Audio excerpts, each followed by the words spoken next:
வணக்கம் கரவல மீனவன் மக்களை. இன்னைக்கு நம்ம என்ன ஒரு வீடியோ பார்க்க போகிறோம். நம்ம அதிகாலை நம்ம ஊர் ஹார்பருக்கு தான் போயிருந்தோம். போன இடத்துல அண்ணன் ஒரு அழகான வீச்சுவலை அழகாக அண்ணன் தண்ணிக்குள்ளே வீசிட்டாங்க.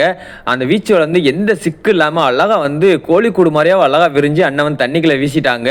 ஆனால் தண்ணியோட இது அதிகமான கலக்காக இருக்குங்க. அதனால் நம்ம மீனை பார்த்து வீசலைங்க, ஒரு மதிப்பாக தான் அண்ணன் வீசியிருக்காங்க. ஏன்னா நம்ம முக்கு போதியை பார்த்து வீசினா தான் மீன் அந்த ஹார்பர் ஓரத்தில் நிற்கும். அதை கணக்கு பண்ணி அண்ணன் வீசியிருக்காங்க. பாருங்கள், அண்ணன் வலையை பைய வாங்கிட்டு இருக்காங்க. அவளுக்கு ஒன்றரை என்ன மீன் மாட்டிருக்காங்க, சூட மீன் தான் அண்ணனுக்கு வலையில் தச்சிருக்கு. இந்த காற்றுக்கு கலக்குக்கு அதிகமாக சூட மீன், இந்த காரா இதுக்கு தான் சின்ன சின்ன மீன் தான் மாட்டியிருக்கு. அண்ணனுக்கு அந்த அளவுக்கு பருவட்டுனா மாட்டலை. பாருங்க, அண்ணன் வீசி சின்ன சின்ன மீன் தான் வந்திருக்கு. அதை வச்சு அவர் எதுவும் பண்ண முடியாது. இறதுண்டிக்கு தான் அவரால் வீச முடியும். பாருங்க, அண்ணன் வலையை உதறி வாங்குறாங்க. வீச்சில் வீசும்போது ரொம்ப கவனமாக வீசணும். ஆனால் வலை நல்லா விரிஞ்சா தான் மீன் எடுக்கு. மறக்காம நம்ம கரவல மேஞ்சம் எல்லாம் ஃபாலோ பண்ணிக்கிறேன். தொடர்ந்து வீடியோ. நன்றி, வணக்கம்.